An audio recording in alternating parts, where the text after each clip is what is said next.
Welcome everyone to another amazing episode of The Full Set.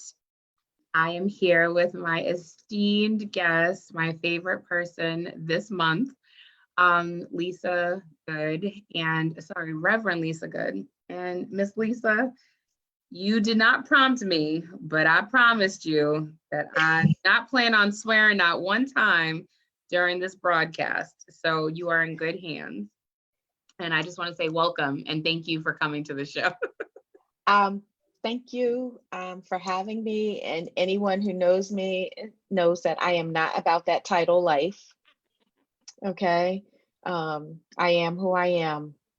And that's all that I can ask you to be tonight. And I'm so, no, seriously, I'm so grateful that you are here.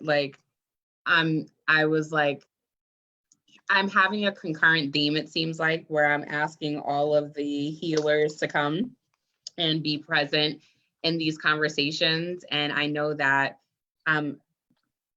it's important for us to have these conversations. So if it's okay with you, I'm just gonna read half of your bio because the world needs to hear the whole thing. But some of the things that stuck out to me is that you are an MSW and the world knows you as a recognized authority in grief and trauma recovery. You are the director of Urban Grief, which is a trauma-informed community-based organization that educates on the effects of violence and supports those affected through outreach and victim advocacy. Lisa is the former director of SNUG, formerly known as Cure Violence, and has had over 25 years of human service experience. She is an experienced speaker and trainer facilitating trauma-informed workshops, such as Adverse Childhood Experiences, or ACEs, as many of you MSWs know, community events, faith-based workshops aimed at creating healing spaces and empowering community members through information about trauma, grief, and resilience. Lisa, with that said, welcome to The Full Set. I wanted to touch base with you today about how you yourself are feeling. I know you through a myriad of places, but how are you yourself feeling in this moment? Like, everybody knows you as the lady to call when there's trouble, but how are you doing in this moment? I mean, I am doing okay, right? And we take it one day at a time. I am grateful to just be able to have clarity of thinking. Okay. To be able to focus long enough to get something done in any given day.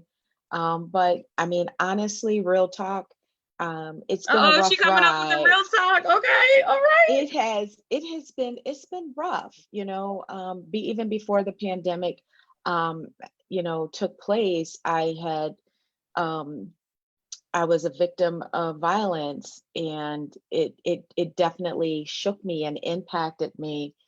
And so rolling right into from trying to recover my sense of safety and my equilibrium from that, and then moving right into the pandemic. Right. So the trauma that you experienced, if you don't mind me asking, it was recent? You said moving into the pandemic. Yeah. Okay. It was recent. It was Wow. right at the beginning. Actually, it was the day before my birthday. So, are you a Pisces? I thought we already had that conversation. Yes. No, I just need to make sure. My birthday is March 2nd. It doesn't make sense to me, but now it makes sense. I feel like every time you tell me, I'm like, no, she's not a Pisces. But you are. Oh my God, I'm so excited that you're a Pisces. Having such a traumatic experience happen to you, I think about how many of us are human beings dealing with trauma, right? It's like, if anything, what are you doing for yourself to exercise self-care? Because I know you give it to so many others. The first thing that I had to do was, I shut it down. And what I mean by that is that, all of those open access points to where I was giving, where I was helping and engaging with people, and not just the people I try to have access to serve, but I believe that charity begins at home, right? And Okay. so, just being a support to my daughter, being a support to my mom, my husband, um, just doing what we do Right. in Right. family, in the context of family. And so that was the first thing I had to do, was to just kind of like delegate and say, no, I'm not going to do this over here. And then ask for help and say, listen, I can't handle this right now, but could you go and take Right. care of and handle that? And this is the capacity that I have, and I'll do this, and be okay with that. So the first thing I had to do was kind of close the gates, Okay. so to speak. And then the second thing I had to do was really reestablish like my physical safety, just Mm, really um, reestablish my physical safety. And what did that mean for me in that moment? Um, and in the moments that followed. So I had to reestablish my physical safety. So that meant that I had to again ask for help. You know, there was some property damage, so I had to get that taken care of. oh But wow. it was just this whole, but also believe it or not, right? It involved cleaning, because I just felt like I need to clean. I need to Okay. All clean. right. I need to clean my space. I Right. need to put things back in order that had been disrupted because of this incident. And so that gave me, you know, but then after I did that, so we're talking about closing the gates and then reestablishing safety. But part of reestablishing safety was about the physical aspect of it. So after I kind of, I'm going to say, sprayed my space, so to Oh, speak, you was like, like, this is mine. yeah, It was that yeah, like a control issue? like, yeah, it's kind of Okay. like, putting like taking control back over my, my space. So, but after I did that, I still had to accept and be okay with the fact that, what, I'm not feeling being here right now. So Right. what does that next step look like? And that meant that I needed to remove myself. Um, and and my husband and we just went and stayed, in a hotel for a couple of days, and just to Okay. kind of It get sounds some like you have some equilibrium. serious support, like, because I think about Yeah. how many people are worrisome about themselves, saying, actually, can you do this for me? Or this is how I need you to show up, because I just don't have the spoons in me today to do this. And Right. it seems like you had a good support system. Well, you know what? I think your support system, now, let me just preface it with this, that Okay. Come on, Ruckus. not everybody, there are a lot of women who don't have support systems. Okay. I mean, 90% of what I do with people is just show up as informal, loving support. That's it. Okay. That is it. And that in and of itself is therapeutic and it's healing. So I want to, I don't want to be cavalier by Okay. what I'm about to say. However, also want to put forth this idea that a lot of us have more support than we are aware of, Uh-oh. because when you look at literature, now this is my other hat now, but Okay. when you look at the literature around support, there's a difference. There's different types of support. There's emotional support. There Hmm. is what we call instrumental support, that's task oriented support. And then there is perceived support, right? And so you can have support I feel like I should available be to taking you. notes. Okay. You can have support that is available to you, but if you don't perceive it as being available, then it does not benefit you. You don't get any of the stress relief. You don't get any of the emotional, like, warm and fuzzy that come from knowing that somebody has your back. And I Right. want to say that there are more of us who have support, but our perception of Mm. the accessibility of that support has been damaged by previous relationships, Okay. prior disappointments, misplaced expectations. In other words, I placed my expectations over here for someone to support me, and their cup had holes in it. Right. Okay. They didn't have the capacity. They had the appearance of capacity, but there were pinholes in their cup. And so every time I tried to draw from that well, I didn't get anything. And it wasn't because they didn't want to, it's just that they didn't have it, and they didn't even know that they were having it, didn't have it. Okay. And so a lot of times as women, our expectations and our prior disappointments and our emotional baggage sometimes can really alter our view of what's available in terms of support. And in that moment, and I believe that we all get to this point, but in that moment, I didn't have time to care about any of that. I was like, look, look, sir, can you handle this? Okay, Right. either you can or you can't. Okay, Right. because I'm fully ready to go through everybody in my phone list. Okay. I'm fully ready to go through everybody in my contact list to get this piece Okay. of this, get this piece of life up off of me so that I can breathe again. So if someone, it's just a question. If someone is going through a traumatic experience or has been through a traumatic experience, and say that they are looking or feeling like isolated or I won't say desperate, but feeling like I need this connection and I'm feeling like hopeless about it, how can a person, someone like me, someone like you, identify support where we feel like it may not exist? Like what can we do to identify that? One, I think that we can take an inventory of our relational track records. We can take an inventory, and ideally, it's best to take that inventory before the crisis. Okay. One of the things that I've learned about, like, the trauma that because we're just exposed to so much, and there's the interpersonal, there is the childhood, there is the community, there is the trauma, the racialized trauma that we experience so much that oftentimes we've not had the opportunity, or we've not been intentional about taking our inventory. And so there are different people that can support you in different categories of need.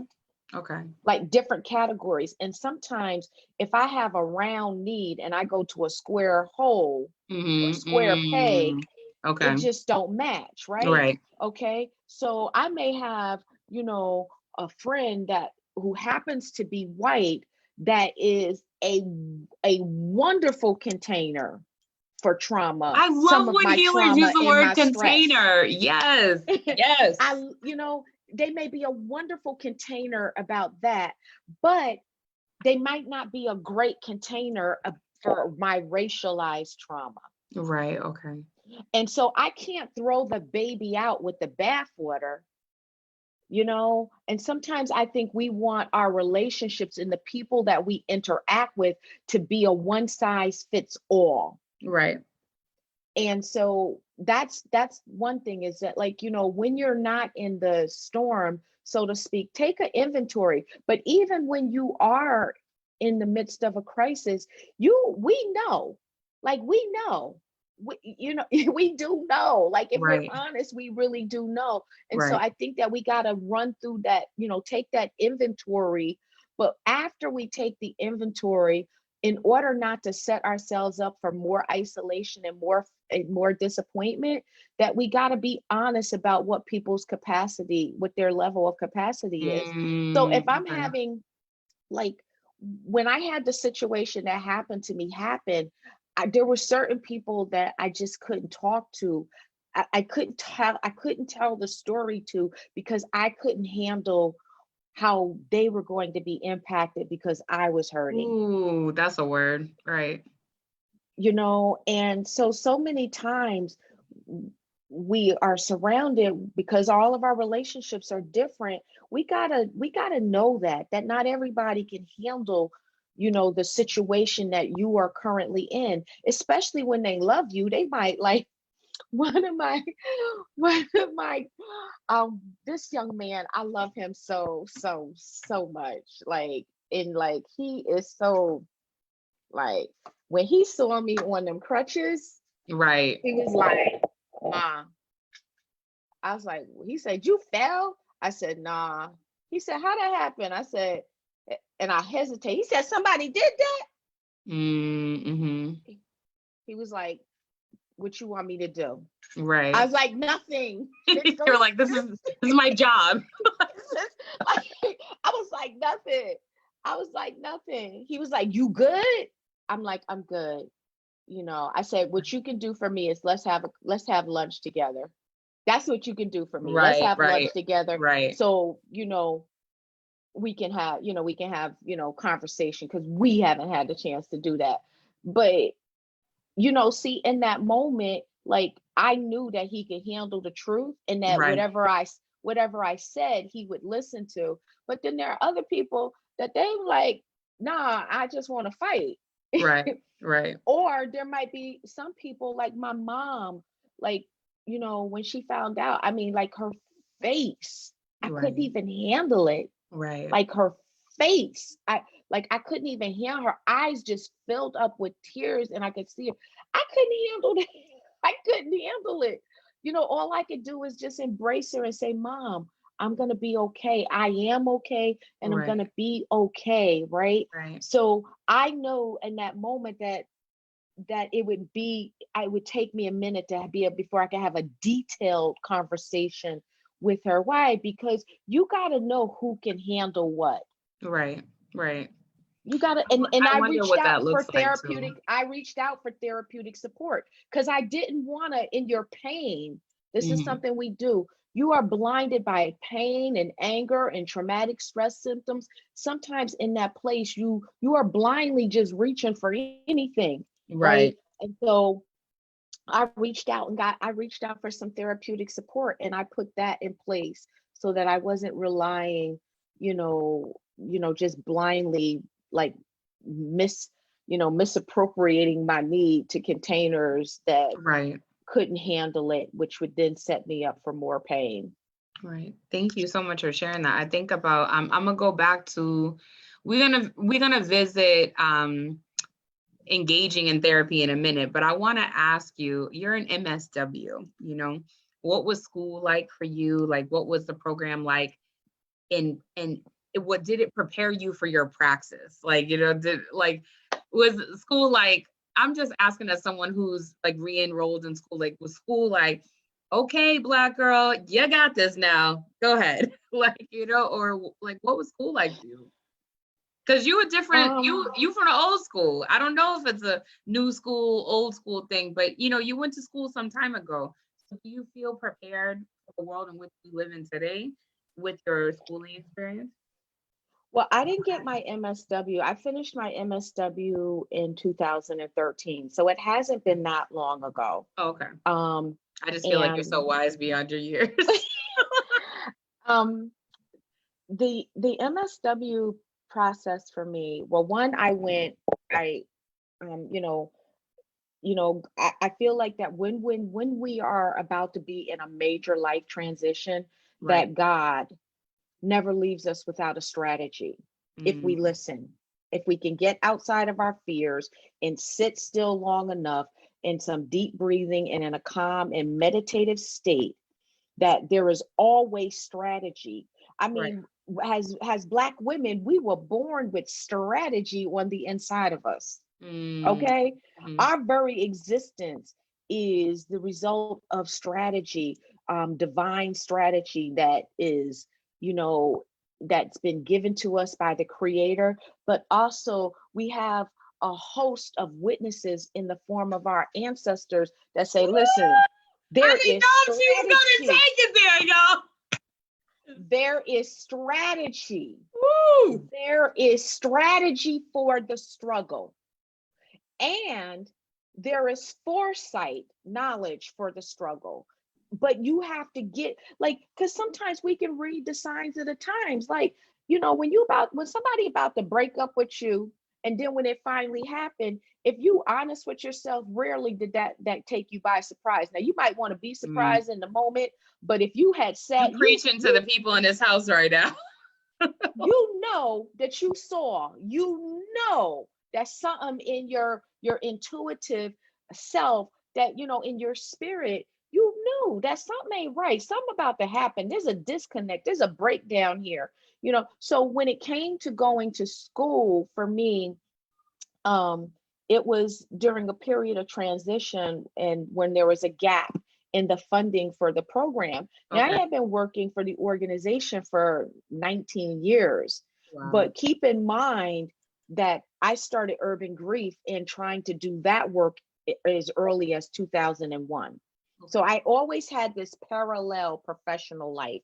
I had Urban Grief, and then my professional life was in addictions. And then because of my focus with Urban Grief around violence and the impact of community violence and grief and trauma, then that's how I transitioned into the role as the director of SNUG. Right. And when there was a funding gap and I lost my job prior to that happening, Mm. I applied for school after swearing that I would never go back to anybody's institution plantation again. Right. Okay. I had swore, like, I just said I would just never, like, and you cannot be saying never what you ain't gonna ever do to God, because he'd be Mm. like, okay, yeah, we'll see about that. So my inquiry even into the master's program just began with, let me just go over here to this little orientation, and ask some questions and just check about the viability of this. And Right. and so when I started the MSW program, um, I was in a place of, I'm going to say, great brokenness and loss. I had lost my professional identity. Right. Okay. I had lost my economic stability. Okay. Okay. Um, and I lost my sense of like footing, so to speak. Right. So that's how I started into the program. So, basically I went into the classroom and I hid. You were like, I'm I not didn't here. talk. You're like, I am not here. And I did. I hid a lot. Um, because I wanted to learn. right. Okay. Um, I really wanted to learn. I wanted to be a part of the class. I was still grieving all of these different pieces of my life. And I was literally, I was also grieving the loss of my physical capacity, because at the time that I stopped working, I probably had been working about on an average of 70 hours a week Wow. with that program, between 70 and 80 hours a week on average, 7 days a week, so physically I was spent. Right. Okay. And that's how I went into the program. So it wasn't, it wasn't for me, it wasn't about my age. It was more about the place in my life that I was in. And I think that influenced how I learned and how I engaged. Um, so it was a good experience for me, but more importantly, it was a affirmation of what I had already learned. So for Okay. me, my degree represents the restoration of all that trauma stole from me from my childhood into my Okay. adolescence, Mm. into it represented like to get a degree was really about me saying to my trauma, you didn't win. Ooh. Mm-hmm. Um, and so, I'm like shaking right e- now. Wow. huh? As I'm shaking right now. Thank you for that. That was a word. Yeah, yeah. Literally, that's what it was about for me. It was about saying that my trauma, you don't win, you do not win. Um, and so each degree was really, I felt like the pieces the pieces of my life that had been shattered by domestic violence, by sexual violence, by gun violence. Literally, the pieces of my life that had been shattered were, with each degree, a portion of it was put back together. And it was says to my trauma, it's basically you didn't win. I know yes, I was a high school dropout. Yes, I was a drunk. Yes, I was all of that. Yes, I was all of that. I was promiscuous. I was all of that. But each degree was a different victory over a different piece of my past. And so, the MSW was something I never saw for myself. Never, ever.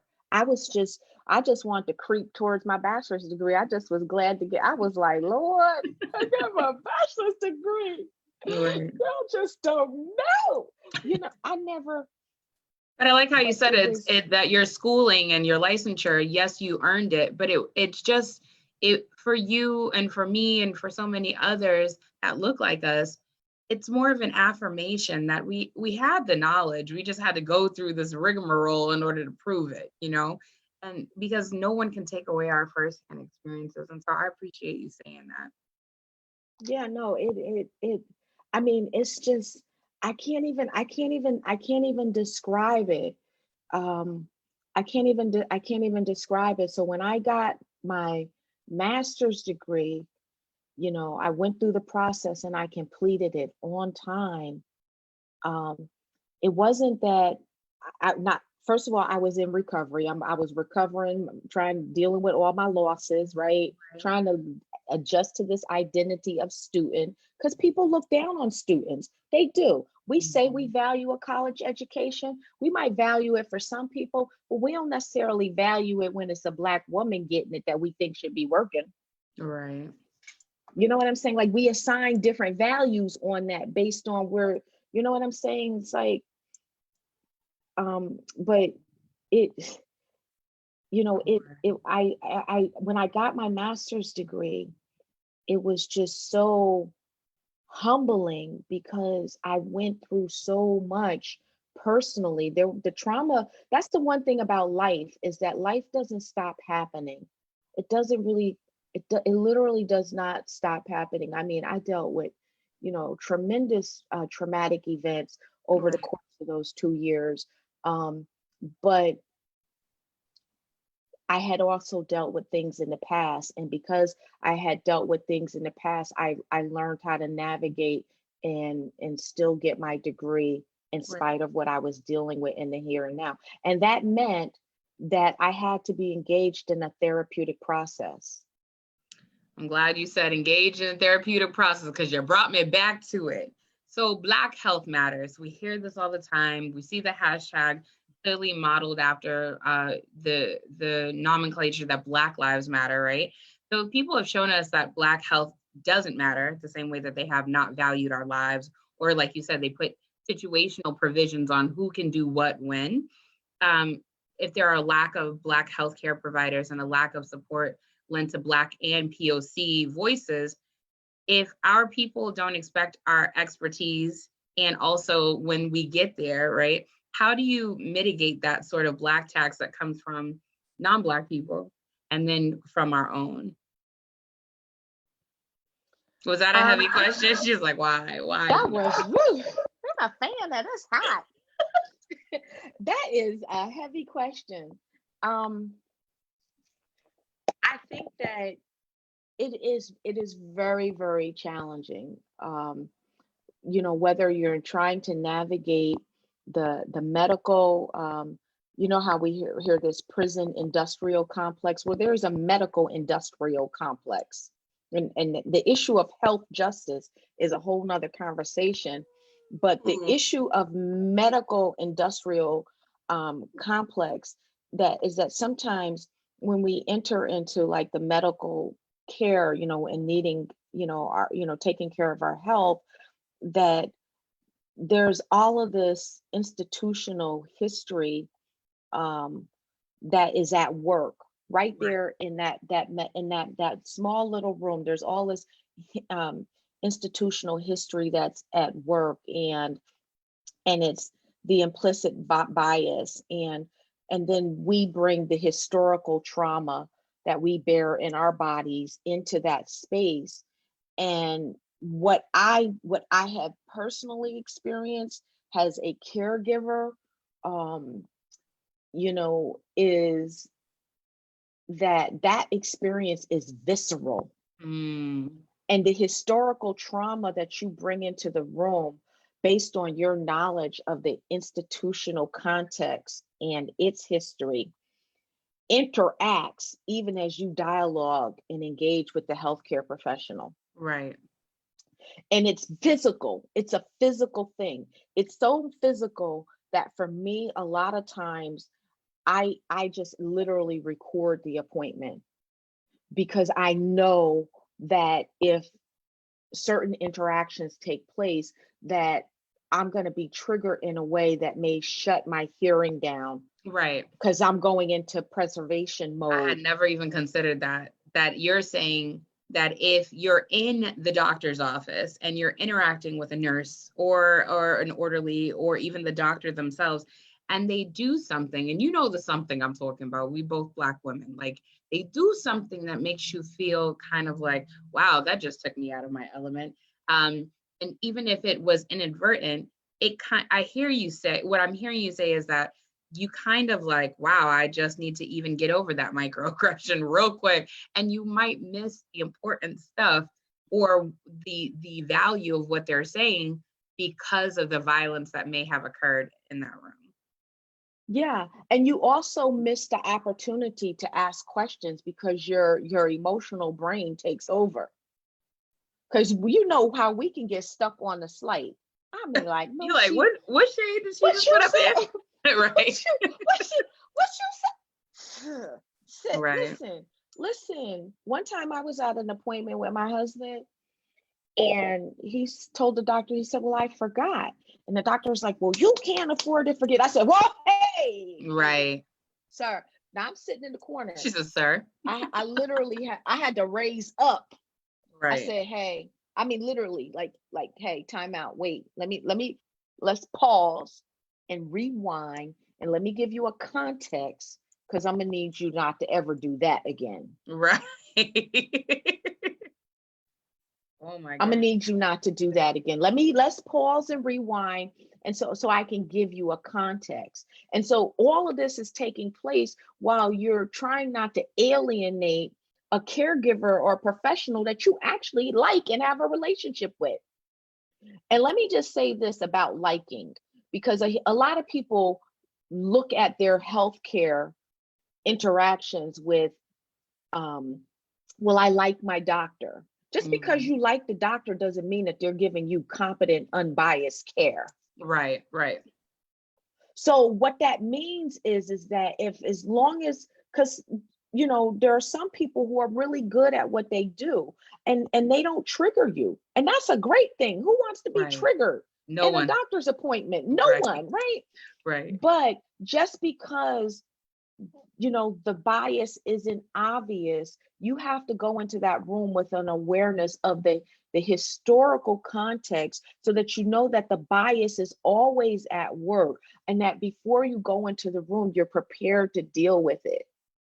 um and and so the labor of all of that, but it's Come worth on, it. talk about the labor. Talk about the labor that we as Black folks do when we are in a position of being assisted by anyone who is not sharing of our experience, period. I'll say it like that. And I think about, the myth of the nice white person, right? Like, well, I was nice about it and I had my amazing smile, which is great, right? And I appreciate that you say, Lisa, that if we don't come into both, not just myself, because Black folks know what's up with us, right? We know our history because we carry it generationally in our bones, I feel like. But it's important, I think, for even medical providers who are not Black, or not even a person of color, to understand this is everything. I'm not talking about a cultural competency class. I'm talking about an ongoing cultural awareness. This is why the patient may resist treatment or coming back, right? This is why, you know, and so I appreciate you bringing that conversation to the forefront, because I don't think, I think that we have it, but amongst ourselves when we're talking, we don't have it enough. I feel like it's usually on a panel full of white people listening in the audience, you know, but just us affirming for each other. No, sis, I know exactly what you're talking about. You know, it makes me feel really, really good. And that's exhausting. Like Right. that is exhausting, because Come on, labor. that I have to put myself in a headspace. So like for me, I got to pray before I go. I got to listen to like 20 songs, reminding me of who I am and Right. whose I am.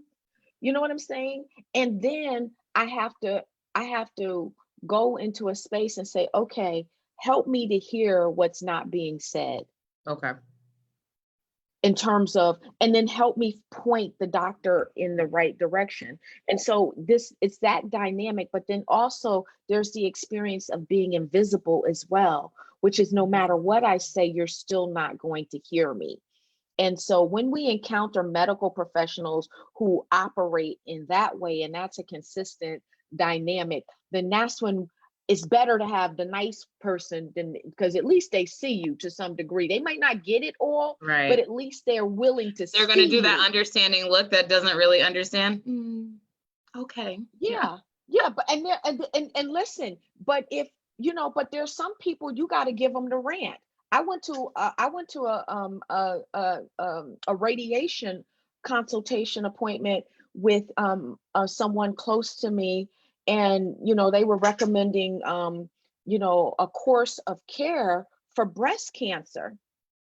And so they laid it out all out, or whatever the case may be. And I said, well, I had, you know, and they're like, you know, well, do y'all have, does anybody have any questions? Well, actually I do. So here are my questions. And I said, you know, with this particular type of cancer and with this particular regimen, what is the research showing on the effectiveness of Black women? Right. What are the outcomes looking like? So at first he kind of bristled up and he got offended. He was like, well, what do you do did. right now? It's not about race, right even now, though it's you or the person you were with is the Black woman that we're discussing, you know? It's like, what do you do? Well, I do her. That's like when I go to the doctors with my husband and somebody say, what do you do? I do him. That's what I do. Right. Now, what are we gonna do? You're like, pop off. It's like, listen, right? But you know, I had to ask the question. And then once he collected himself, because I was prepared to ask the question, but once he collected himself, you know, he answered the question, and he did it very very proficiently. And from that moment on, he didn't have a problem with any of the questions. And in fact, a few months later, when he happened to come out to the reception desk and he saw me sitting in the waiting room and he knew that my friend wasn't there, he said, "You're here again?" He's like, "Lisa, what's wrong?" Right. You know, and so when I went back for care with the other person, a family member that I was with, and it got tense in the care setting. She said it just got a little tense. Right? It got a little tense, not because of the, you know, he came and he intervened. He came and he intervened. And it wasn't because the caregiver was having an issue. It was the person that I was with was having an issue with me trying to, you know, like it, all this stuff comes to surface. And so, but he came into the room and he spoke to the other doctor and he intervened, and he, you know, he used his resources to smooth some things over. So when you talk about the labor, the research that you have to do just to go into the appointment, the emotional regulation that you have to engage in while you're in the appointment, and then also trying to get the care that you know that you deserve. I'll give you one more medical example. I'm ready for it. So one night, my husband and I, we got a call about someone They calling you Pastor Petty in the comments. It's me that's calling you Pastor Petty in the comments, but go ahead. One night, my husband and I, we got a call. This is a ministry related call. We got a call about one of the brothers being rushed to the hospital, or being, his wife called, basically saying that he had a stroke. So I was asking her questions, and I said, how long have you been there? Right. This is the stroke protocol. What did they do when you got there? Right. And she said nothing. He's just been in the room. I never jumped out of a bed so fast. You were like, let me tell you. I was like to my husband, come on, we gotta go. Right. We gotta go. Right. And we raced up to the hospital, and I said, this is the stroke protocol. What window of time are we in? And she couldn't tell me. She didn't know anything about it. I said, Right. go get the doctor. Go get the doctor, because there is a time frame where they can administer medicine that can mitigate I didn't know that. There is, and it's a well-known protocol. It's a well-known protocol. And in fact, I wanted to be so clear. I knew it, but I wanted to be so clear that I could use their language, that in that short drive on my way, I went right to the American Stroke Association and pulled up to be clear of what the steps were. You were like, let me tell you what the recommendations are. Yeah, but I knew what it was. I knew, but I wanted to be sure. But when he got there, they didn't initiate the protocol, because when he got there, he had already been in. He was beyond that window of time. But it's the importance of being able to even ask those questions, and having the presence of mind. And trauma and this traumatic stress of some of the experiences that we have with medical institutions rob us of that. On the mental health side, ma'am, I don't even know how to describe what that process is like, just in terms of, having, experiences with people that I care about. It is the most powerless and helpless feeling that you ever want to encounter. Right. To know what's happening, and to not be heard, to not be listened to. Right. To be written off in those settings, and for the proper care to not be put in place for us, or even when the care is put in place, it's absence of a discussion around trauma. And so let me ask you a question about that. So if someone is experiencing, so especially someone from our community is experiencing mental health, how do we make sure that they're supported? I won't say where, but there was a woman who had gotten pepper sprayed. I think clearly she is living with mental illness, and as many of us are, whether it's diagnosed or undiagnosed. It's very clear that she was experiencing an episode, and she got pepper sprayed by someone she was provoking. And I remember just like all of the stuff that I had learned in Ferguson and stuff like that, like, let's get this baby some milk and magnesia, like, let's, and she didn't want it, so it's like she didn't want the help, which is fine, because I understand there's trauma in the medical profession field, right, around Black folks receiving help. But I remember having a conversation with some of the people who were bystanders. And they were like, I think it's inherently within us to look at each other as cousins, even if we don't know each other.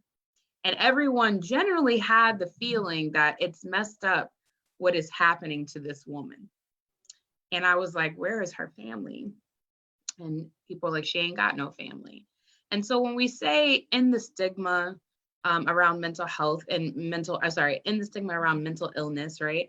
What does ending the stigma around mental illness look like in our community? That wasn't even a question I was going to ask you. It's just like, you know what I'm saying? Because it's so pervasive. And like when we say we're ending the stigma, but when an episode happens, people act like you can't be nutty. Like, you know what I'm saying? Like, I can still love on you. Like, you know what I'm saying? Like, and you could still love on me. And we just gotta find, I think because it runs through our community so rampant. I think about more famous cases where you have someone like Corinne Gaines, no one really knows what that woman was experiencing.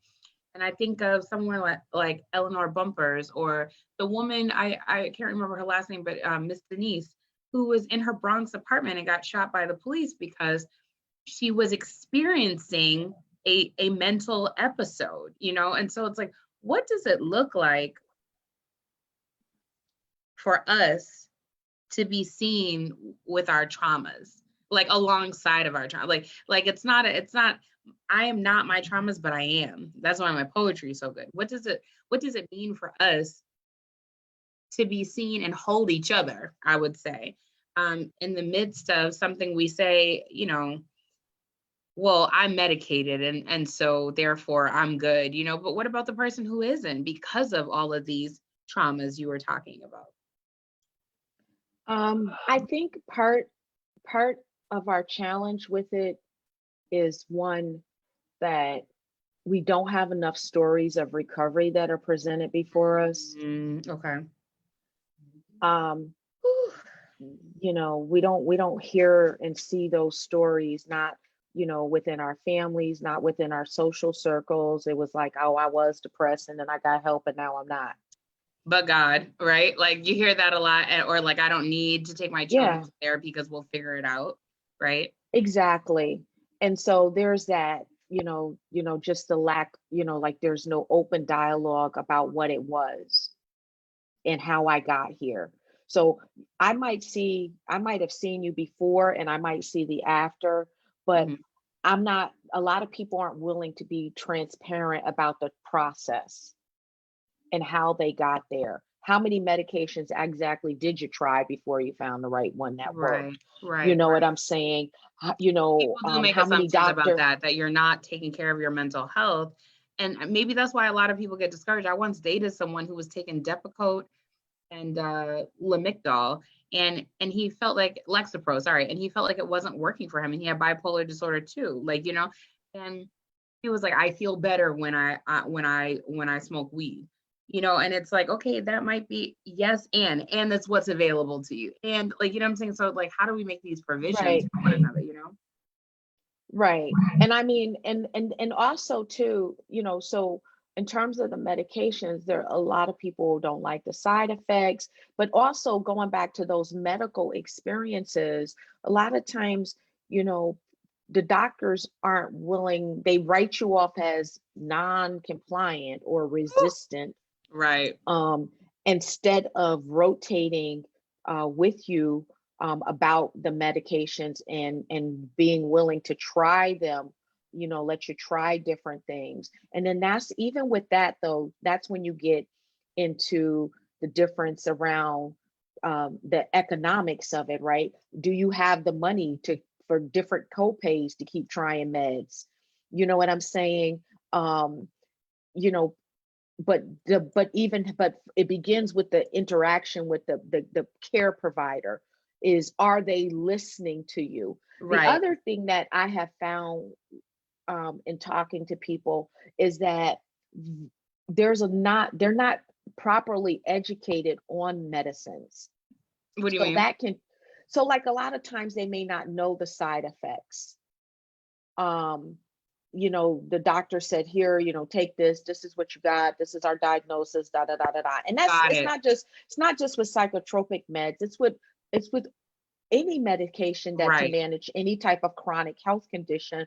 A lot of times there's no real discussion around the side effects, or what we can do if that medicine isn't working for you. Right. And that's where the disempowerment comes in, because we're used to, if this what the white man say, this what we do. Right. You know what I'm saying? And there is a measure of helplessness, whether the care professional, no matter what their race is, there is a power dynamic in any helping relationship. Right. In any helping relationship.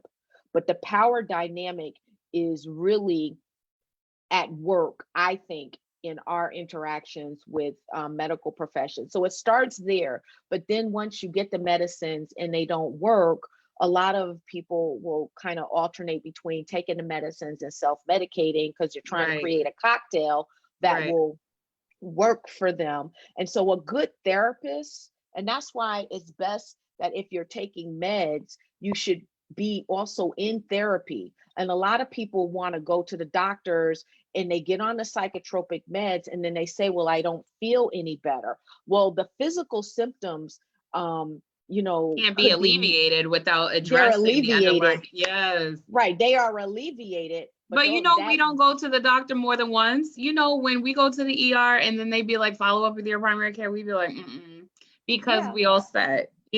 I'm all set. Sometimes I have not done that. Right. But that goes back to that conversation. And like, you have to have people around you that are willing to say, what is that about? You know what I'm saying? Because what is that about? Help me to understand what that's about. Because sometimes it comes back to that conceptualized sense of self and worth and value that has been devalued and decimated by trauma, has been devalued and decimated by racialized trauma, has been devalued and decimated by sexism. It has been devalued and decimated. Ooh, she brought it. Okay. All right. It's been devalued and decimated. And so as a result, as women in particular, we calibrate, right? We calibrate over time. It ain't working. We calibrate, we adjust, right. We calibrate, right. We adjust, right? And part of the calibration and adjustment is around our worth. And so sometimes I'm worth the ER visit, but I ain't worth the follow-up. Come on now. Okay. I feel like next time, just tell me you're talking about me. Okay. Like just next time at me. Okay. Next time. Like I'm worth this over here, but I'm not worth the follow-up. You know what I'm saying? And that goes back to whatever those cognitive messages are about. Well, you should be able to just get over this. Right. It happened 30 years ago, or happened when you were 5. You are a grown woman now. You have responsibilities. You should be over this, or this is not affecting you anymore. Like, what's wrong with you? You know what I'm saying? And when we got all these other systems and people saying literally to us, what's wrong with you? Why are you mad all the time? And when they're not saying it openly, they're saying it silently. The implication is always, what's wrong with you? Right. We internalize that as well for ourselves. And it's like, yeah, God, well, you're right. What's wrong with me? Because she looked like she got it going on. She done managed to make it through this, and she done made it through that. She did this professionally. She did this relationally. Like, she did this financially. Look at her. Her story was far worse than mine. Right. And so we internalize, like these things that really kind of undermine our worth, even as it relates to how we use support and perceive support. Like, you got to know that you're worth supporting. You got to know. Wow. You got to know that you are. That escalated very quickly. You got to know that. Like, you got to know that you are worth supporting. Like, in this PhD journey, that's a whole different journey from the MSW thing. Oh my God, that's another conversation. But you got to know that you are worth supporting. You know what I'm saying? And that shows in how we deal with our mental health. It shows in how we deal with our medical health. It just shows like, oh, I ain't going to go get that mammogram. I'll be all right. I'm too young to be diagnosed with breast cancer. Never mind, everybody in your family done had it. What you talking about?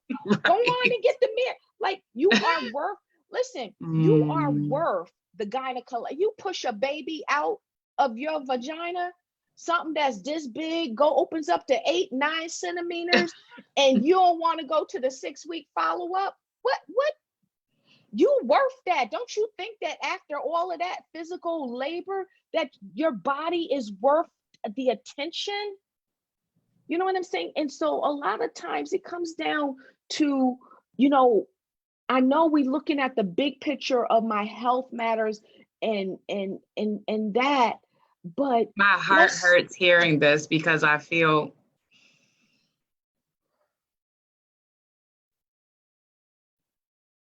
that you bringing up even that reminds me of the time I had a baby. I've got a 3-year-old, like, you know, and when she was born, it was a very traumatic experience. My entire pregnancy was beautiful, and like people were like really surprised about my pregnancy. They're like, "You're not having more morning sickness. You're not doing." I'm like, "No, no, no, everything's fine. I'm having the pregnancy of a lifetime, right?" But my childbirth was probably one of the worst experiences in my life because no one was listening. And when I say no one, I just mean medical professionals. And we don't have to go into the whole story, but I was in labor for 78 hours. And I had to fight because my doula wasn't available. Egypt came 3.5 weeks earlier. I had to fight in order to not have a C-section because I was at a hospital that was notorious for giving women C-sections. It schedule you even if you don't ask for it. You have the option, is what they would tell you. And I remember saying, if you're, I'm trying to be informed here through my trauma, that if you're telling me my baby's heartbeat is fine, and then they were looking at me like I was a different kind of person, right? Because I was being informed, because I said, if you continue to threaten me, I want to be moved to another, while I was in labor, dilated 2 centimeters, I want to be moved to a different hospital. And thank God, like what you said about support, I had kind of like identified people who would help me through it. And when Egypt finally came out, I remember it's because I sneezed, and I told the doctors, I said, this is my second epidural, so correct me if I'm wrong, but I think the baby is out. Like, that's how quick it happened. I sneezed, and Egypt was already halfway out. And they were like, the doctor was still getting prepared to give me, like prep me and all that stuff. And so I say all that to say that, my daughter was born not breathing, and it was a very bad experience for me. So when they asked me to come back in 6 weeks, I could not justify why I would even want to revisit them as long as my baby was okay. But I didn't realize that I needed to be okay too, and so I just appreciate you saying that. And I shared my story because I'm pretty sure there's somebody else out there who can identify with the trauma of being in the hospital and things not going the way it looks on what is a baby story on TLC, and then having to take care. I think what you did was just give us a word that you are worth the follow-up. And you had also said, you got to know that you are worth supporting. And I just appreciate you for saying that. I want to ask you what supports violence against women. We had talked earlier about that people expect that in a crisis, people think that things will go a certain way. What do you think is how can we slow down the amount of violence against women? Wow, I think that's such a complex, that's such a complex question. Wow. Well, first I'm of all, sorry, I asked that right after I share my story. I don't give no space. I need to give myself space sometimes. Yeah, you should. You need to take a breath after that.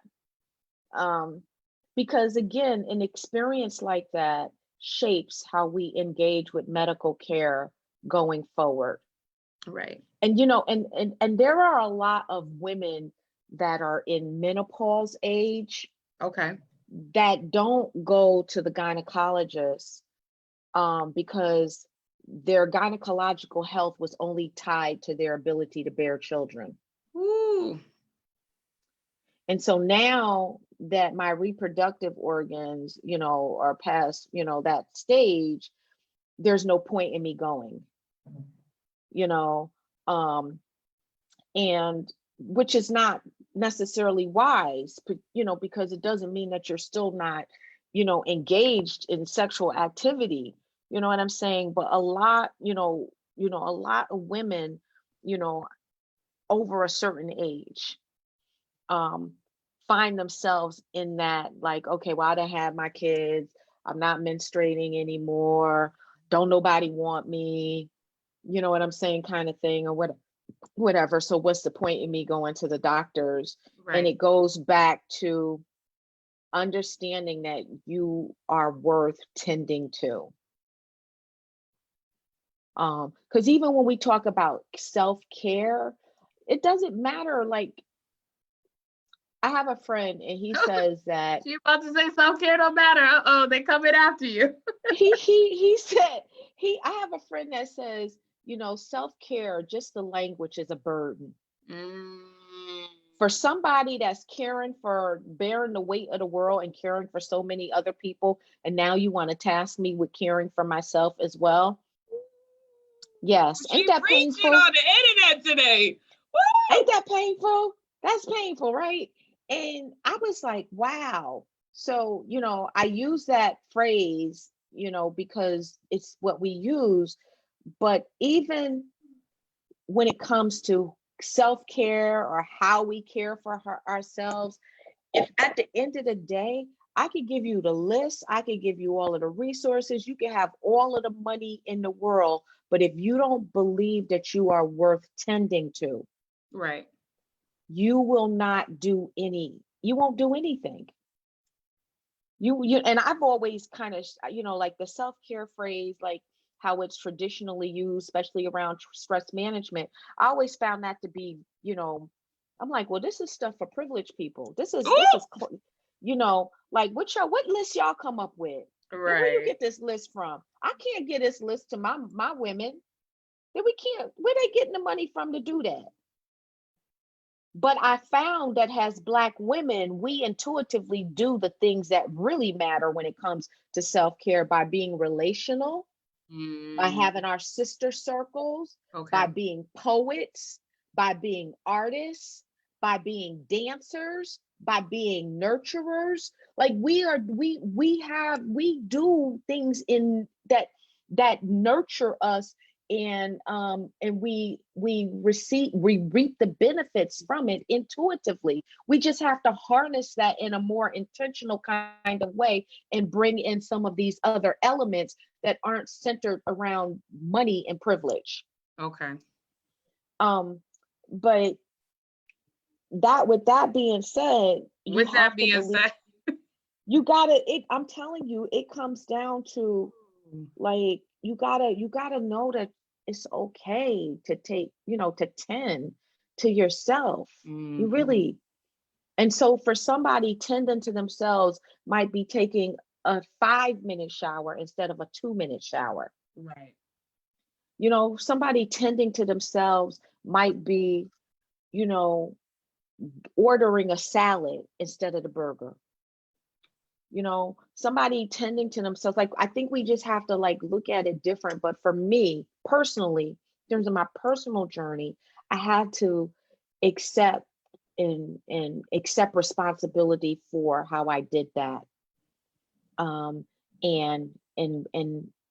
digest in my core that I'm worth supporting.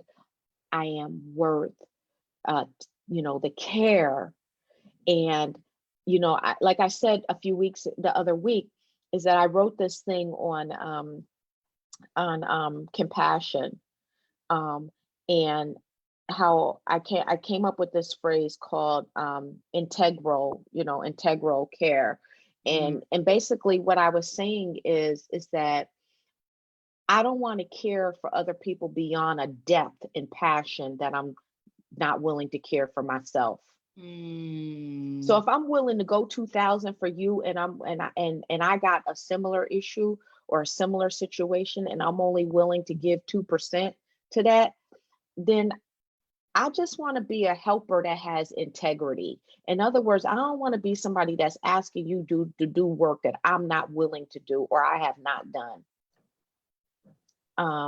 And so when we say to Black women, in the midst of a pandemic, where the majority of us are essential workers and caring for, caring for children and caring for loved ones while simultaneously having our elders and our caregivers and support systems die off.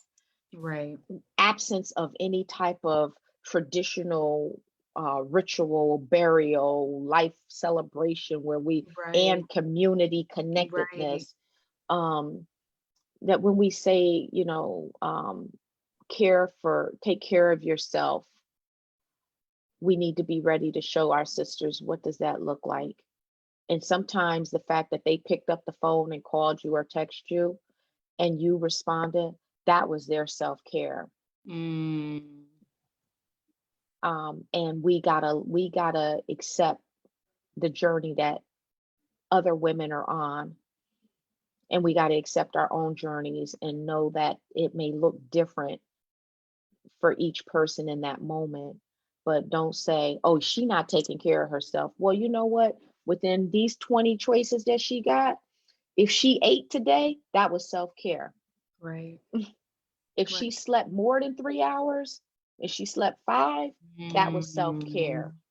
If she left the laundry so that she could sit down, and the house is a wreck. Right. That was self-care. All right now. Okay. If she took that walk around the block to keep from punching somebody in the face, that was self-care. Okay. You know what I'm saying? If she, because sometimes we reduce self-care to hair, nails, and that's why people are going crazy, because they can't do the stuff that allows them to have a facade of looking like they care for themselves. Where are my bundles in this time of crisis? Exactly. Lisa Good, come on now. No, I'm serious. You saying exactly, but I'm serious. Where are the bundles that I need to protect myself from being seen? Okay, yes. I need my bundles. I need my lashes. I need my makeup. I need my brows done. But listen, in this present stage, you ain't got none of the dressing that would let people mistakenly believe that you actually care for yourself. It is raw. It is real. It is uncut.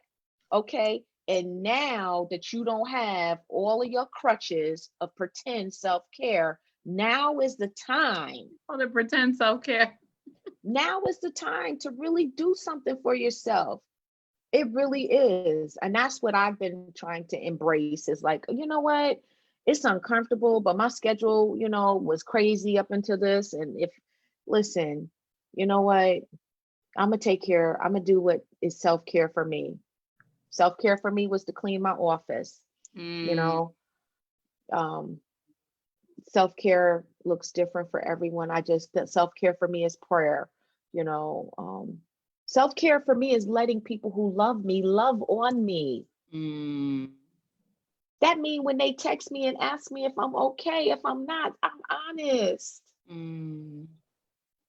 If they text me and show me love or call me and show me love, I receive that. I don't, I wonder what is that about? Well, you know what?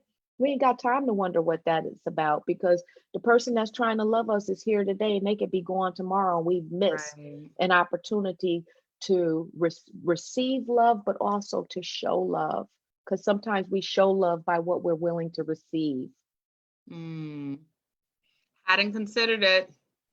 I will write it down and come back to it. And I put a note to myself. That's what I'm doing over here. I'm reading folks' comments and making sure that someone, before I go into the question of what someone had asked, because I actually want her to, everyone's saying that they love you so much, Lisa. I love you. And all this melanin you bring into my podcast, thank the Lord for it. You are so beautiful. Okay, everybody say you spot on. Okay, so great. So I wanted to go back to something you had said about, like, we don't have like these rituals anymore. And you had mentioned something to me earlier today about like the relationship between elders and the youth, right? That a lot of these young folks that are losing our elders, we're not just losing a grandparent or a great grandparent. These are our actual parents. So can you explain more to what you were saying to that point? Yeah. In my work around, dealing with grieving people, in our communities historically, we have a lot of surrogate or kinship types of relationships. How they play out across generations in our families is different, but there are some similarities. So for instance, um, the person that raised you might be your aunt, but Yeah. you thought they were your mother. Mm, And the person that you thought is your aunt is actually your mother. right. Um, that kind of thing. And there are lots of reasons. Um, there's lots of reasons for that. There are, when you look at the Great Migration of Blacks from the South to northern states, a lot of kids were left behind in the care of other family members. So there's a lot of reasons for that.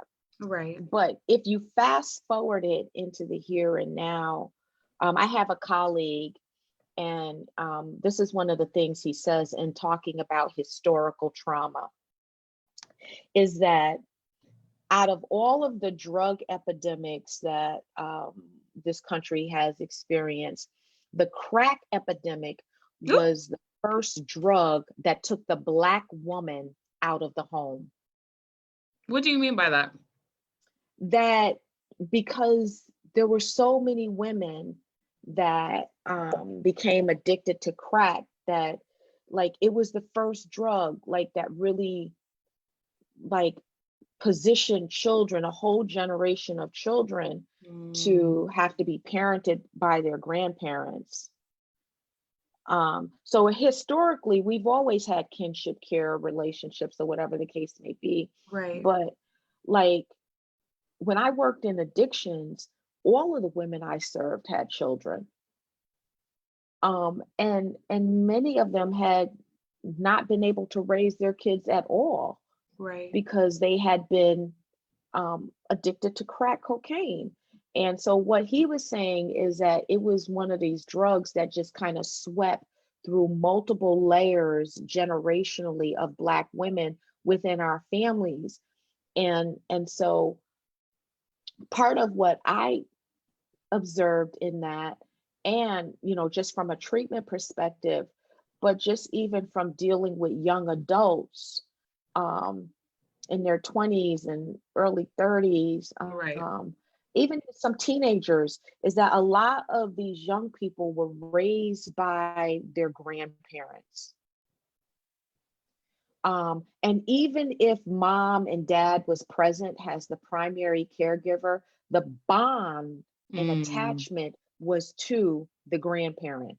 right. Because just because somebody is present to parent you doesn't mean that they're available to parent you. Right. Oh, come on now. And so a lot of folks had, a lot of young people have this parental type of attachment to their grandparents. And so when you see, and they can't talk about it, they can't Right. say, oh my God, my grandma died. That was really like my mom. She was actually my mom.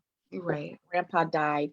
He was really like my dad. Because that's, they still got to navigate the relationship With their with actual their parents. parent, with Right. their actual parents. And sometimes there's tension between the actual parent and the grandparent who is now deceased, because sometimes I've seen this, that the parent is actually jealous of the relationship that the grandparent and the child have, because it's kind of like, how dare you give them something you didn't give me?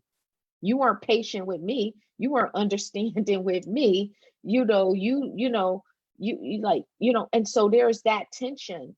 And so, Whew. or there's a disconnect between that parent, that grandparent, and that parent altogether, but Right. the attachment is over here between the grandparent and the child. And then when the grandparent dies, the grief of the child um gets squashed, Right. because It was like just your you grandma. it was just your grandma, right? Or a child, even a teenager or young adult, like when you're grieving, you want to be around some people that accept the fact that you love the person you loved. Now Right. that can apply to a whole bunch of relationships. I just want you to, like, why we got to judge it? Why you got to minimize the relationship? And Right. so when we talk about this, when I see all of these elders who are dying from COVID-19, it just breaks my heart because one, we're seeing a whole layer of elders that are being wiped out from our communities. Right. You don't value that when you're a kid necessarily, Right. but um, when you don't have your grandparents and you don't have the elder layer in your family anymore, and you looking in the mirror and you be like, it's it's on us now. Right. The legacy is on us. The work is on us. The guarding and the shepherding of all of these that are coming behind us, that's on us. The Right. protection is on us. And so my heart breaks because I'm telling you, there are so many young adults who have this unacknowledged grief Mm. about losing the elders in their community and losing the elders in their family, and even losing the elders in their churches and their houses of worship, because people are saying, oh, that was just your auntie, or oh, that was just your grandma, or that was just your grandpa, or whatever the case may be, get over it. And I've had people, tell me that they have literally been told that by family members, oh, why are you acting that way, or just get over it, or whatever. But for a lot of people, that intergenerational bond, especially if for whatever reason the parent was incapacitated or absent or missing or emotionally unavailable, when that intergenerational bond exists, it is very, very powerful. It's very meaningful. It's very impactful. And when those people die, when the elders die, we lose something um, in our families and in our communities that we cannot gain, especially if the people that next in line is still trying to find themselves. God help us. I think Or about, who need healing. yes, and right. I think about growing up and I grew up in Pensacola, Florida for a brief amount of time. When I say brief amount of time, I mean probably like 10 years. And my cousin, so my mother obviously married someone, well, anyways, my mother married someone and their family became our family. And I say that in a weird, loving way because my mother was a woman who was living with an abuser. And I know that might upset some people in my family to hear and some people in their family to hear, but I mean, we could tell the seasons changed by the time, as many times as he did the things he did. And one of his cousins, I think the matriarch of the family, was grandmama, and she was living with diabetes. And I never knew, you're talking about a time when I was 10, 11, and then 12, never knew that I thought diabetes was just a thing a lot of people around us had, And when she passed away, a lot of people said that, I think I was 10, I want to say I was 11 when she passed away. I was in the 6th grade. And a lot of people said, like, I should get over it because she wasn't my grandmother. But I remember her as a woman who very much so prevented violence from happening in our home by the way that she spoke to my stepfather and corrected him very quickly when she saw his mess. Or she would just tell us to come stay at her house, like the kids, like my mother could make the choices she wanted to, but we would go stay at her house. And so I just remember experiencing like this heavy like sense of like, who's going to look after us now, and I think I was up there with the rest of the grandchildren because I didn't want that loss. I didn't want the anchor that I had in my life, the first consistent anchor that I had in my life for such a very long time, to be gone and no one replace it. So I appreciate when you said it. I wrote it down. come back to it, not thinking that we'd be actually talking about grief. And I just want to say that I, for one, appreciate you for discussing it, because I think it's something, this is the second time you've made me cry in this periodical, but I feel like we don't recognize. And I'm glad that we're having this conversation, because to me it's educational, as much as it is bonding with you, that you're right, we don't realize grief, we just keep moving. And you had said that earlier, you were like, there's always pressure to do in a crisis, like people got to go, and we don't get a break from that. You had said that to me earlier, and so I just want to say thank you for that. Yeah, it's really important that, because there's so much, like, in terms of how children grieve, there is so much dismissal of their experiences. So as children growing into adults, we carry those losses with us. They're unmourned, they're incomplete. A lot of times as children and families, we're not even given the information. Like when I go meet with a family after a loss, that, and I kind of assess, are their kids involved or whatever. And I say, what have they been told? Oh, well, we just told them they don't know so-and-so's dead yet. Well, you need to tell them, because if you Right. don't, somebody will. Somebody gonna text them, somebody gonna Snapchat them. Like Right. like in this age of information, like kids don't have to necessarily rely on adults to get information. I mean, Right. I've even seen small kids in childcare settings, daycare settings, why, they, oh, your mommy died. Like that, Right. no, so kids, I feel like that as adults, we come into adulthood with a lot of, um, unobserved grief. I'll say it that way. And what I mean by unobserved grief is that the pain of loss needs a witness. I need a witness, right?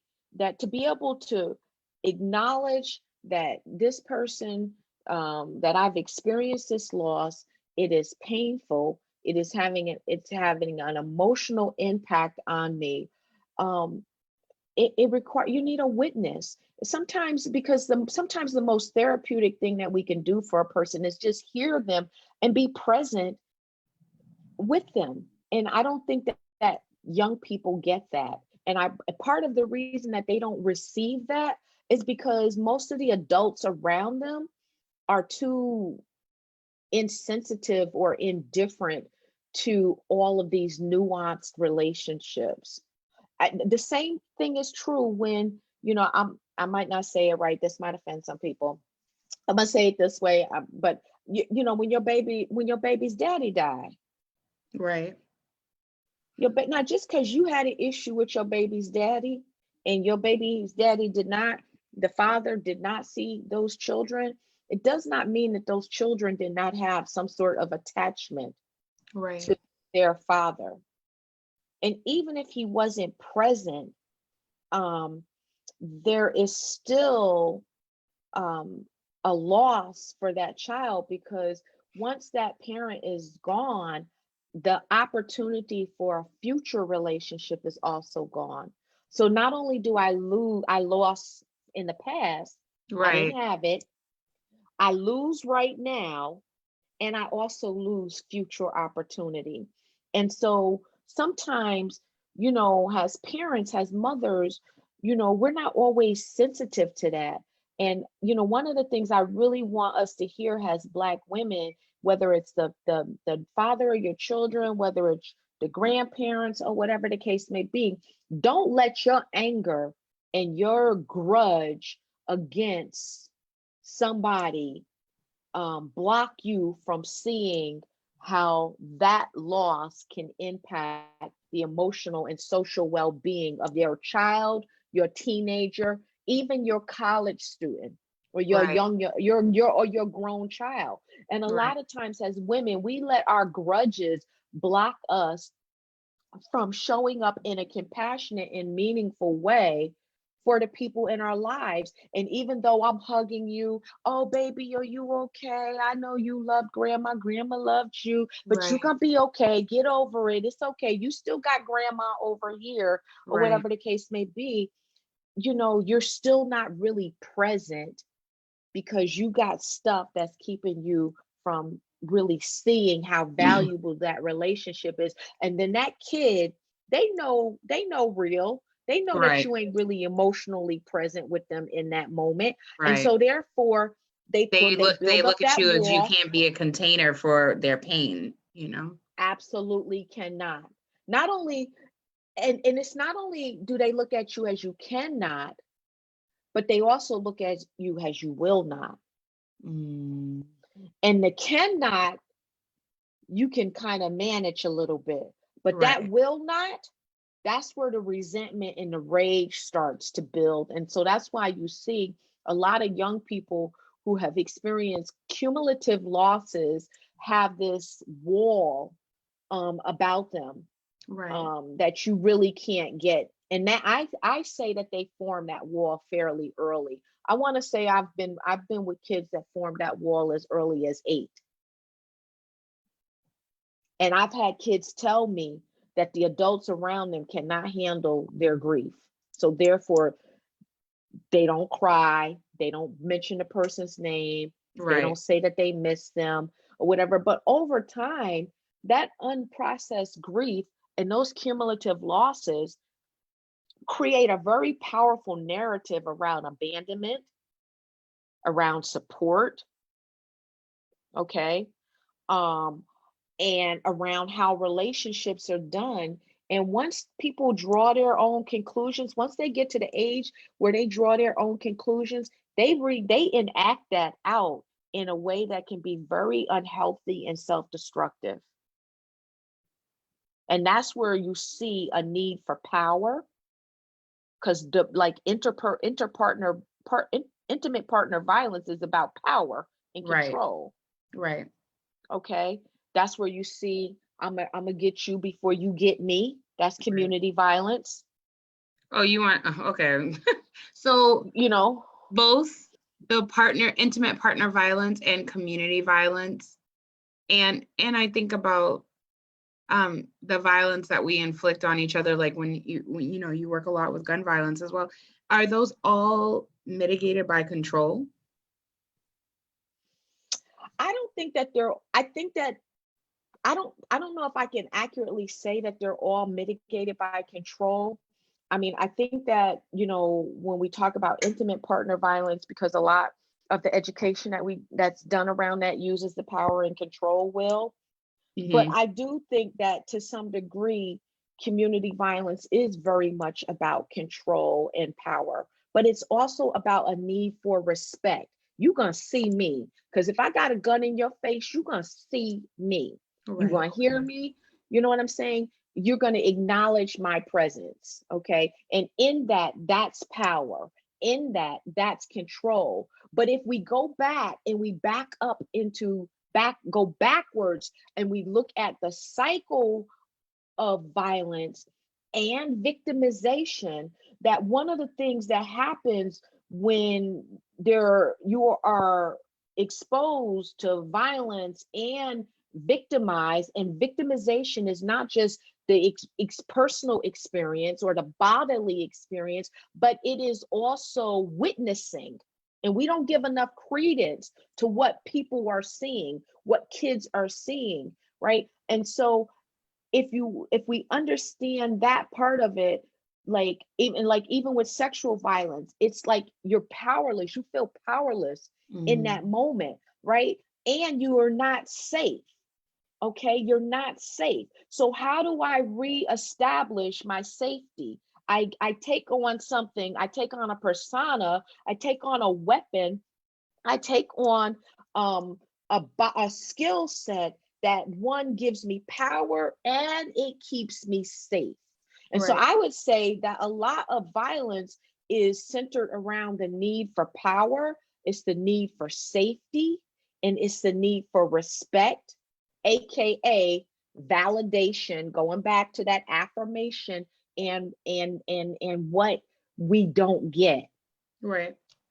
Okay. Or going back to how certain traumas in particular really, really, really decimate our sense of identity and self-worth, particularly when it's in early childhood and it's long-term and it's ongoing. Because at that point, we're not even talking about trauma, we're talking about complex trauma. Okay. And I know that's something you see and you talk about, you discuss a lot, is complex trauma. And I want to ask you a question because I feel like I have a friend named Tamla, and she and I talk about this all the time. Like, if someone is experiencing complex trauma, what does that mean for when we have conflict? And Tamla tells me, if a person is experiencing complex trauma, you don't have to take that on, right? We all have complex traumas, but how do we, as with the question is, with someone who is living with mental health triggers and it's not being addressed, or it's coming up, if someone is not, their complex traumas are not being addressed, how do we hold each other? And it could be me and you having this conversation, your complex trauma not being addressed, my complex trauma not being addressed. And yet we are required, either by society or by our love for one another, to show up for one another. One, I think that it impacts how we do relationships, how we attach and disengage from relationships.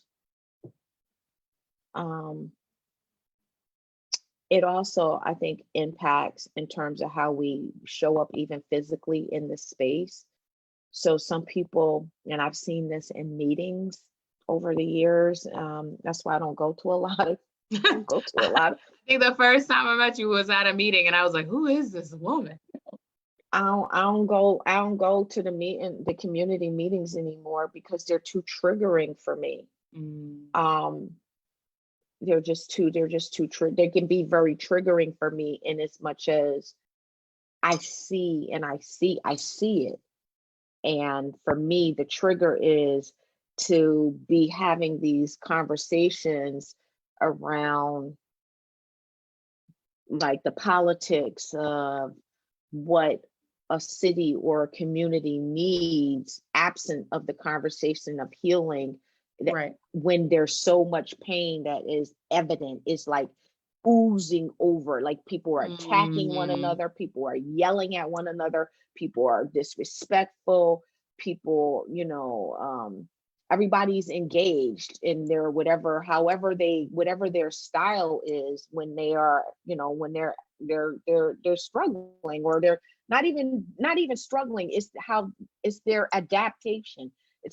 This is their pattern of adapting. This is how they survived. I don't get to judge your survival and the tools that you use, but I don't have to be victimized by the tools that you choose to use relationally. Tamla is gonna love you, I can tell you that. So, the complex trauma really is, like it's very bodily. And I think that sometimes when we are in community and relationship with one another, part of the issue is that there's no honest conversation. Like, I can't even say that this is what my childhood was, right? Or I can't even say that this is what I endured, because if I say it, then it will make it real. Right. And even though I know it's real, now that I've said it, I have to do something with it. And I'm not sure what to do with it. Do I go see a therapist? Do I go see a mental health person? Do I need to be on meds or whatever? But that's where I find that education can be, like psychoeducation can be very helpful, because then it at least starts to give people language about how to describe what has been happening to them in response to their complex trauma from childhood, and how it plays out in our day-to-day relationships. And with that psychoeducation, it positions people to even be able to possibly have a conversation with a therapist, or with a medical provider, or with a trusted responsible friend, or with a clergy person, or whatever. It positions them to at least have that conversation. But it does affect our interactions And once we know that, like there are certain people I know that they have very, very complex trauma. And there are certain behaviors that they have at that as a result of that that are very unsafe for me. Mhm. And so I have to have boundaries. And it's okay to have boundaries, but you have boundaries with love. Thank I you. have a colleague and he calls it compassionate accountability. Compassionate accountability. I want to put that in Com- quotation marks. Compassionate accountability. I have a colleague that talks about that. The compassionate count, because we want to hold people accountable. Oh yeah, you ain't gonna do this to me no more. But we want to do it absent of compassion. You are And speaking the words. You are speaking the words. There was a guest on the show earlier this week, or I'm sorry, mid last week, T and Nancy Olajuwon, and they were saying that essentially, like, I feel like there's a current theme here, you know, that when we allow these complex traumas to go unaddressed and we're not in relation to other people where we can speak about it, or if we hear something, I think therapy is good because it does give a container. I'm going to start using this word in everything. I'm going to be like, my tea is a container for my emotions, right? So I just love it. It just makes sense. But he was saying that at the end of the day, it feels so much more like when we're having an honest conversation, the truth then has to come out. And when you talk about sexism, then we talk about masculinity and that you were beat because you were displaying certain behaviors that may not have been becoming of a man, whatever that means, right? And then if you have to address, how someone else can call themselves a man at the same juncture or now a woman, that you would have to unlearn everything you've been taught about how you showed up in the world. You know what I'm saying? And so I just think that this conversation can continue at some other point, but I think it's amazing. You had said earlier that security is important to everyone, including the most marginalized. And what we're going through now with COVID-19 and coronavirus is that people are losing their jobs, right? And our job, they say Black people don't work. I feel like I know we're some of the most hard to the point of our exhaustion of ourselves, right? we were Saying that it's tied to our sense of identity. Can you go into that a little bit?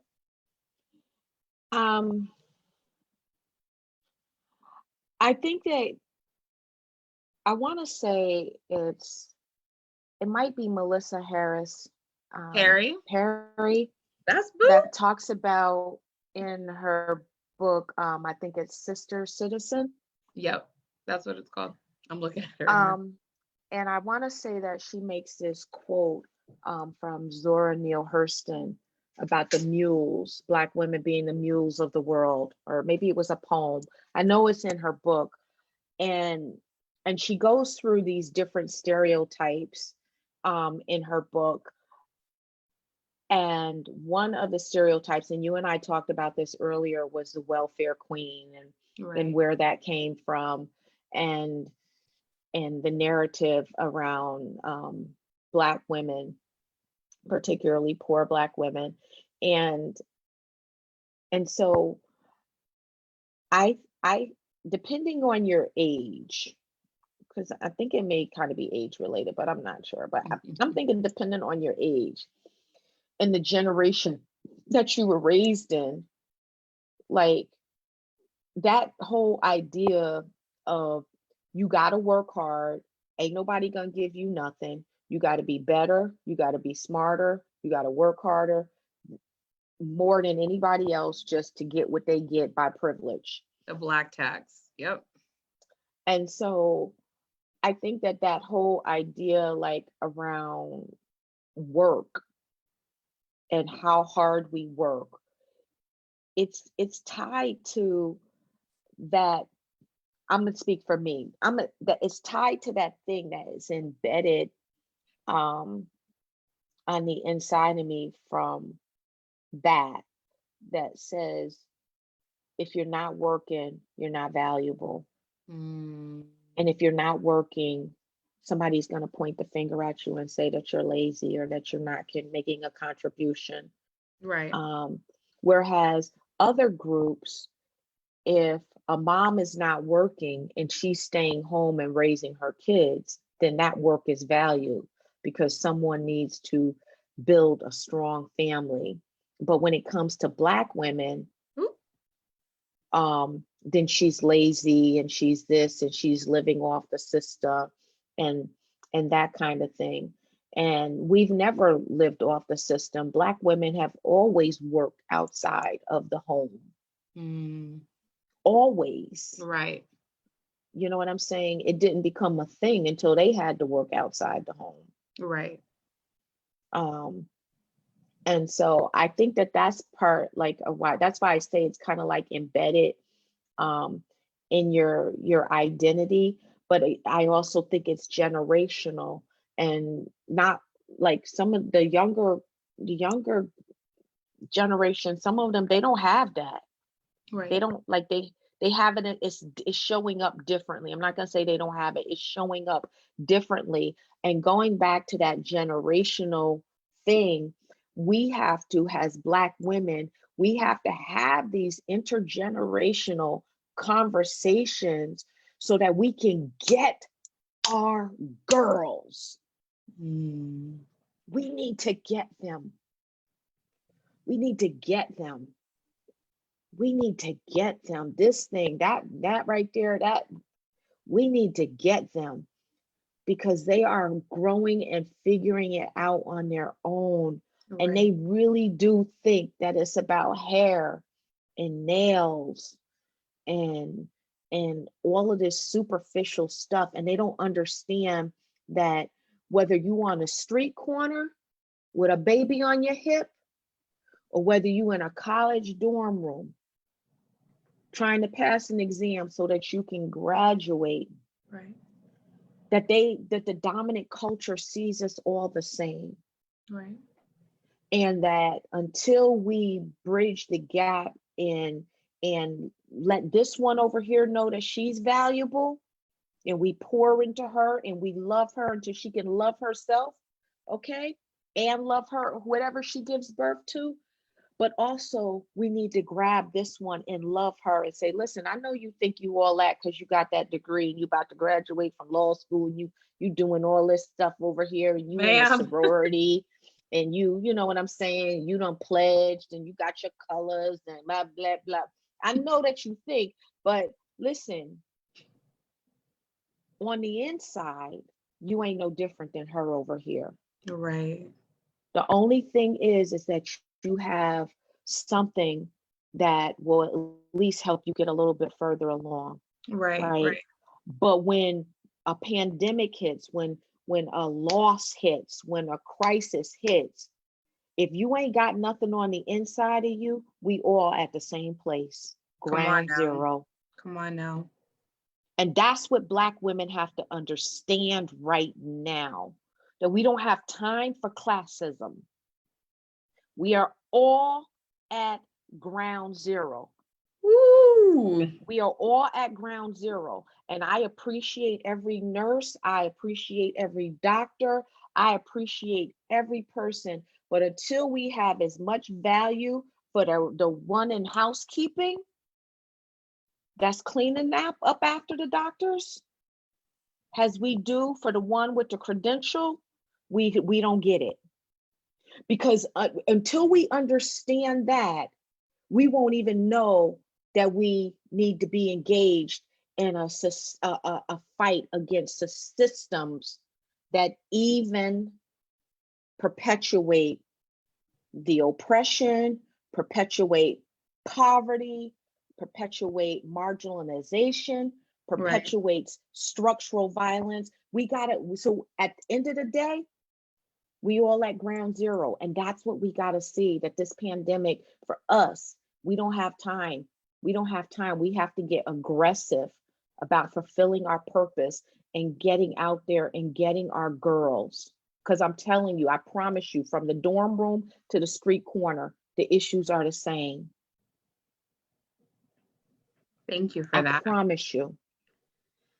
I feel like you've addressed so much because, you know, you have my generation and black non-men where I come from, like, you know, I haven't been to school in like 8 years, like, you know what I'm saying? And it's like, you know, when I think of my peers that I travel around the country with, and I'm sitting on panels with people with their PhD, I'm like, oh, this is what I have to do in order to be heard. Like, you know what I'm saying? Because that's what they had to do in order to be heard. But I appreciate your giving nuance to this and saying, none of that's going to save us. Glad you got it and glad you made it through to the other side or whatever that means. But at the end of the day, especially where we're at right now, none of that's going to save us, you know?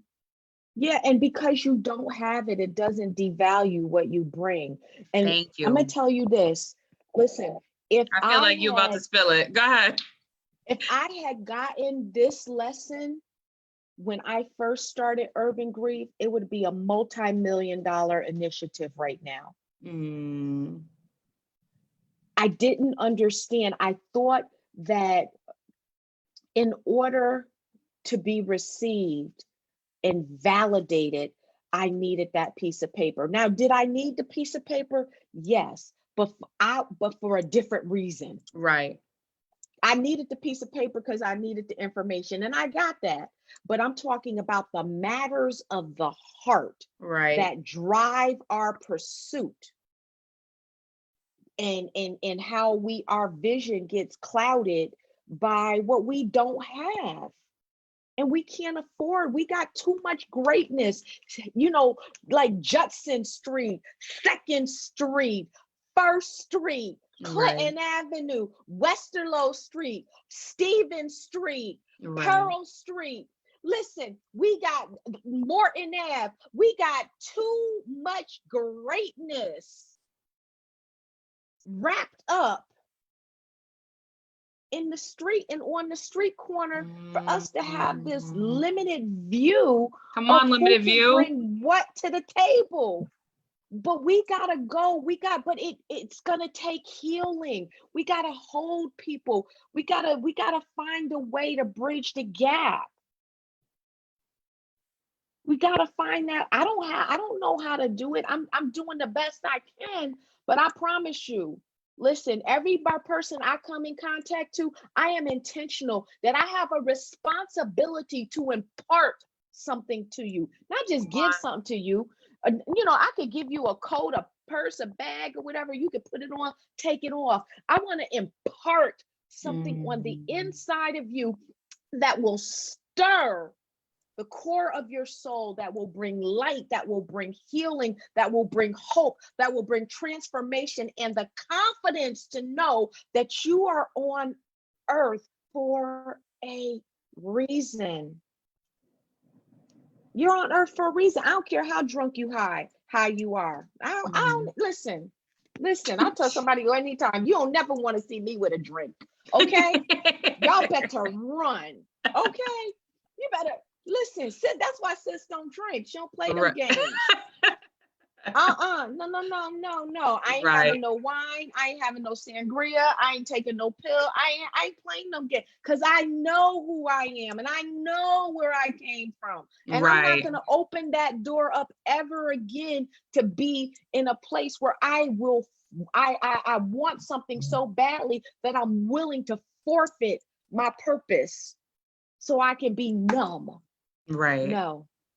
You said earlier to me, you said, quote, not everybody needs therapy. Sometimes you just need to sit down and stop doing what you're doing. And you made me I just about fell out when you said it. So if you could just say it the way you said it, so the people know you wasn't playing. Listen, I mean, yes, I owe my life to a therapeutic process. I'm not, listen, God plus a therapeutic process plus God, listen, I owe my life. Okay. I tell people all the time, I don't do this work to be healed. I do it from a place of healing. And so that means my journey has to be continuous. That being said, not everybody needs therapy. Some of you just need to go sit down and knock it off. Just sit down. Just sit down. Just sit down. Just, you know what I'm saying? Just sit down. Just sit down for a moment and stop running. You know what? All of it, like, and this is God showed this to me. He showed it to me in my own life.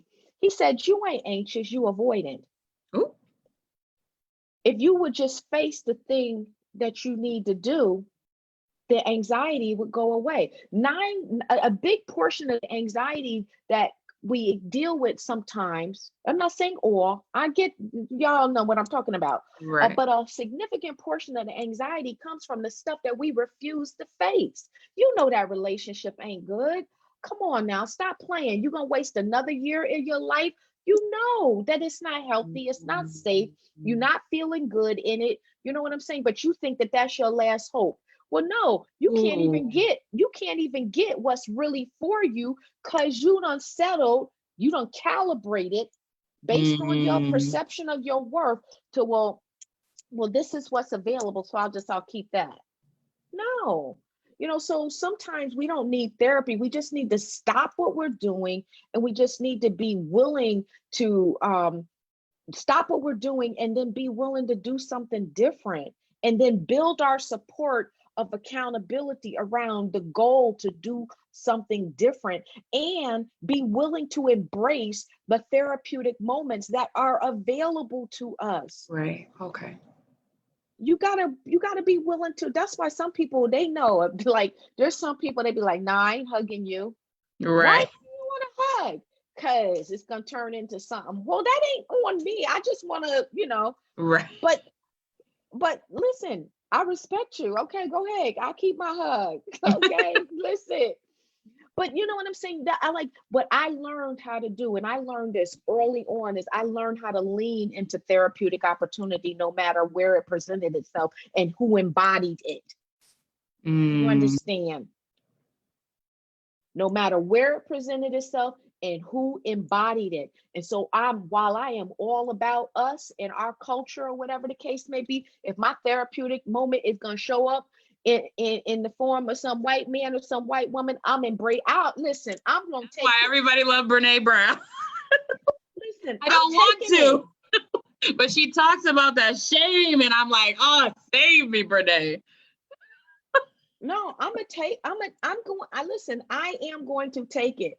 And even in terms of going to school, like, there are some classes and they have you do this homework assignment, this exercise. You got to read this out loud, breathe out loud, say this, say that. Everybody all superficial. And I'm like, wait a second. I'm working 2 jobs to pay for this class right here. I've been up since 3:00 this morning delivering newspapers. What?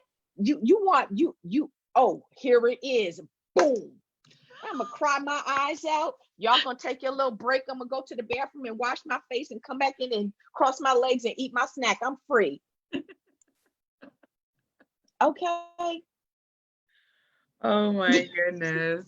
You know what I'm saying? Like it's like, wait a second, if I'm here to learn, like, sometimes even trainings, that's why sometimes when I go to trainings, I would get like so emotional, because once the information hit me and it washed over me and it brought revelation, or it gave me insight into my own life. And then I was like, oh, I can apply that here, or I can apply that here. Oh, or it filled in a missing piece in my story or in my journey. Right. That was powerful for me. I would cry. Listen, they'd be like, okay, we done with that now. No, I'm not done yet. I just got one more thing. I'm not done yet. I'm not done yet. And that was okay. So those are the kinds of things that we have to be open to. That if I run into you in the market and I look you in your face and I say, hey, what's up? And then you say, oh, hey, I'm doing good. How are you? I'm like, oh, okay, good. Then I'm like, I lean in. I'm like, no, what's up? And you don't see that as a divine encounter, a divine opportunity to alleviate yourself of some of the stress and the pressure of your pain, then you missed it. I'll share this one story with you and then I'm done. Girl. We love you so. Yo, the mentions are going wild. I knew that this was going to be a good interview. Thank you so much for coming. I'll share this one story with you.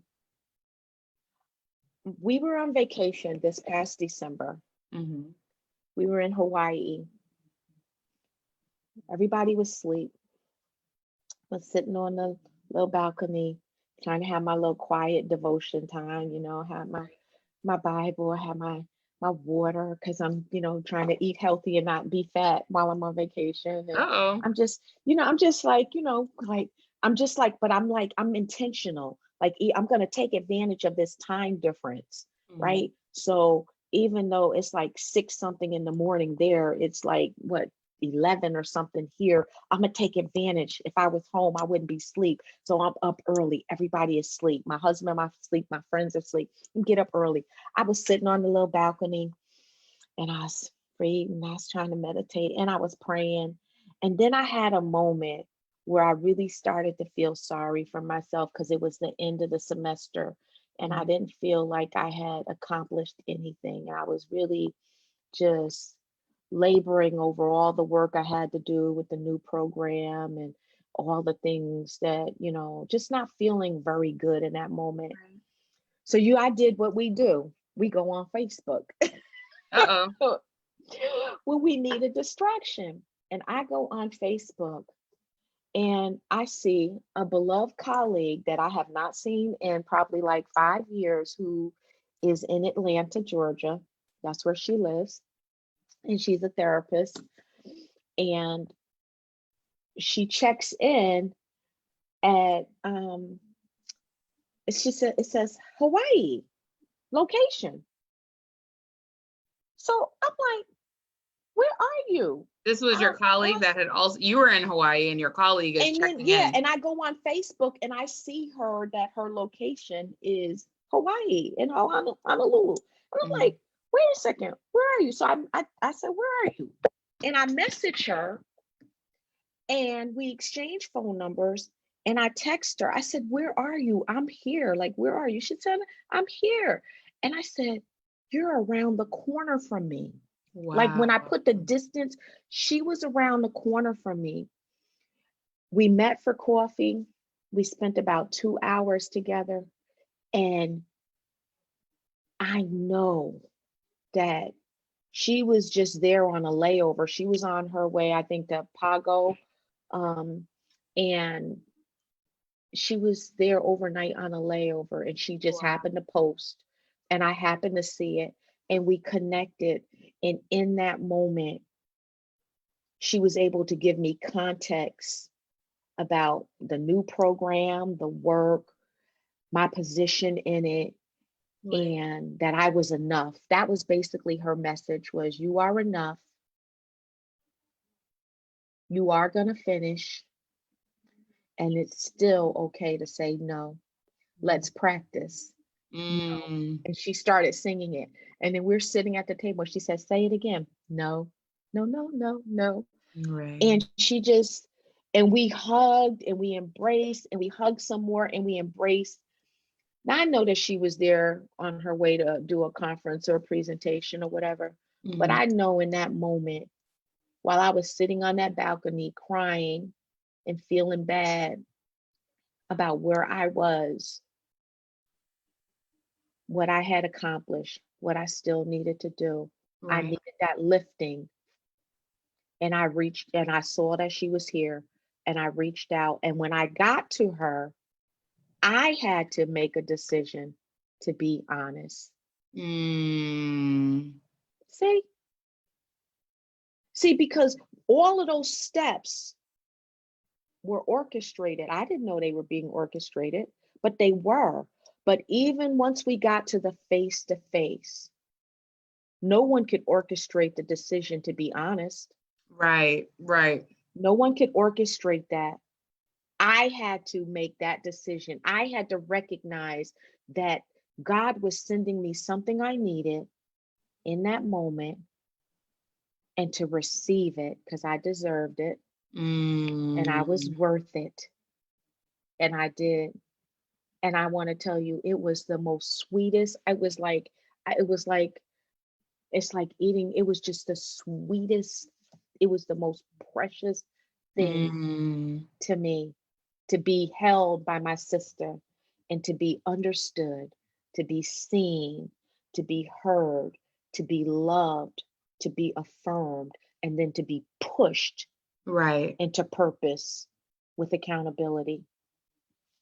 That's what it is. That's how we heal. I didn't even ask the question. You just answered it. I said, what does heal look like? You're like, that's what it is. Delgado. That's what it is. It is. That's what it is. That's what it really is. That's like, and so yeah, there's room for a therapeutic process, but then there's also room for all of these. Because what happens in the therapeutic room and what happens outside is just as important. You can go to the like you can go to part of what I was saying about just sit down and stop doing what you're doing. But even if you come into a therapeutic process, if you're not honest, Right. and you're not willing to own your stuff, you're just wasting your time, and you're wasting the person's time that's trying to help you. But even when you do that, what happens outside of the therapeutic process is just as important.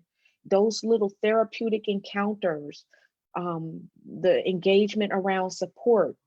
Right. But as we peel off those layers and we learn new tools and new ways of being, it creates a light that emanates from us. It creates a capacity that then can be experienced by those we love and then by those we encounter in community. And that's how we perpetuate healing, because not everybody's going to go to therapy. Not everybody's going to go to church. That's how we perpetuate the love of God. Mm-hmm. Not everybody's going to go to an academic university. That's how we perpetuate knowledge and self-awareness. Right. Okay. Not everybody's going to get a job. That's how we perpetuate the entrepreneurial spirit and innovation that is lying dormant in so many of us. Mm-hmm. I just want to say this has been amazing. My last question is a very simple question, but it's one that I have found it really helps me resonate with my guests and like with the audience. Is a two-pronged question. And the first part of it is, was there a question that you expected me to ask you or you were surprised I didn't ask you? And the second part of that is, if you were in the audience, who would you have knowing me, who would you want to see on the show next?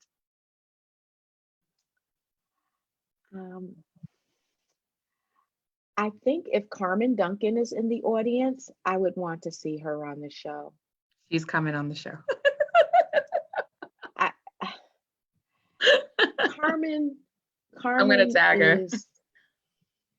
If she were, I just, you know, I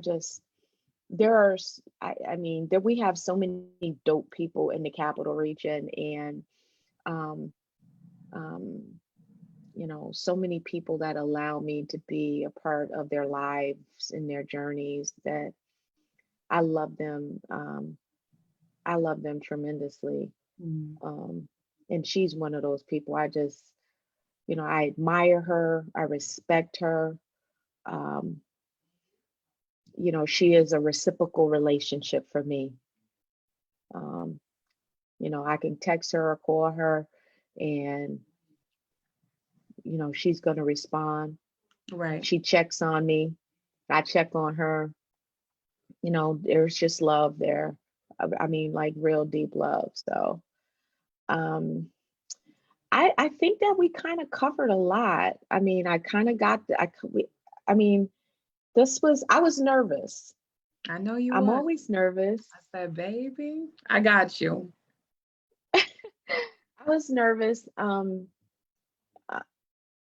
It's just, it's a lot. It's a lot in my heart, for our community, for Right. For our people, for my sisters. You know, I really genuinely care. I really, really do.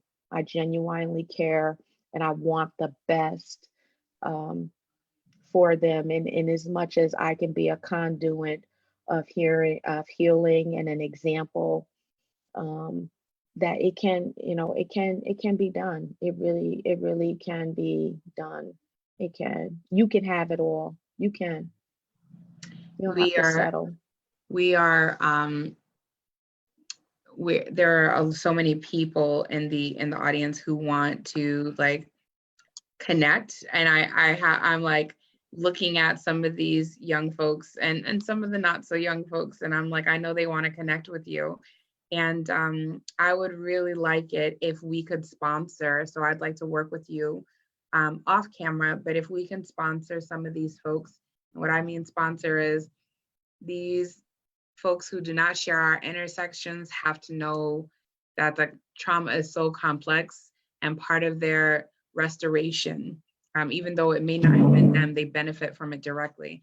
Um, I want to be able to sponsor Echo, who is sharing right now that this conversation has meant so much to her because she's struggling with her mental health during this crisis. And this is my work, so I'm asking you to allow me to help you. And so we'll connect and we'll get you a PayPal pool going so we can, because you deserve what you said about labor is real. And you deserve that if you're out here, you're not just, you're doing it from the spirit of your heart, because anyone listening to this would know what your spirit is, Lisa.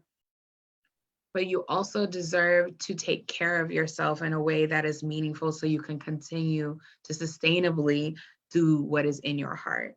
And so I'm offering that to you, and take it if you want. But I do think I want to connect you with some of the people here. If you go offer like a counseling service and we'll get someone to pay for it, that's what we're going to do.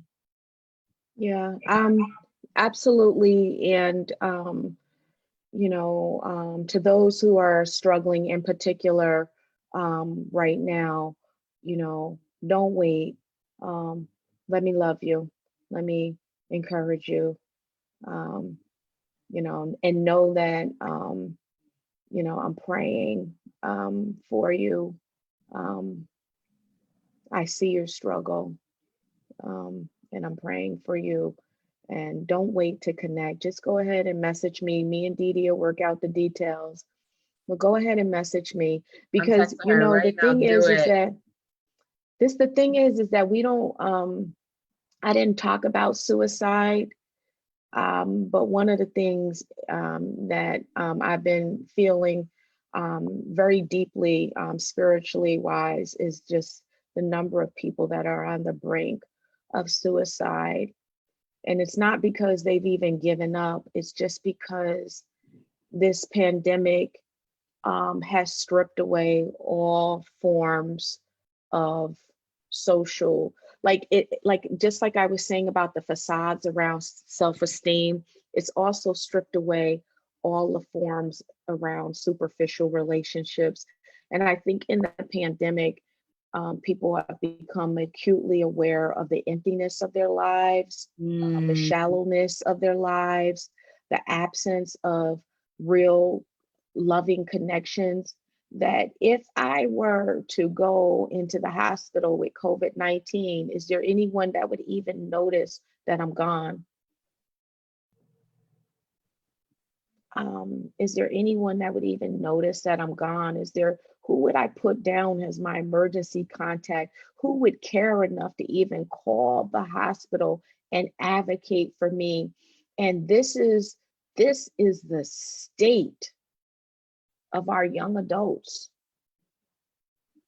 I'm telling you, it is the state of our young adults. It really, really is. That like they put themselves together. They literally put themselves together, and but they have social connections. But I don't know. I don't know if they came up missing. I don't know who'd be checking for them, because the connections are so superficial, because there has been so much grief and so much loss that the safest attachment is superficial. And so because of that, the self-imposed isolation and and the not being able to go out and not having any recreational outlet has really pushed people to the edge of hopelessness. And so it's real. It's real.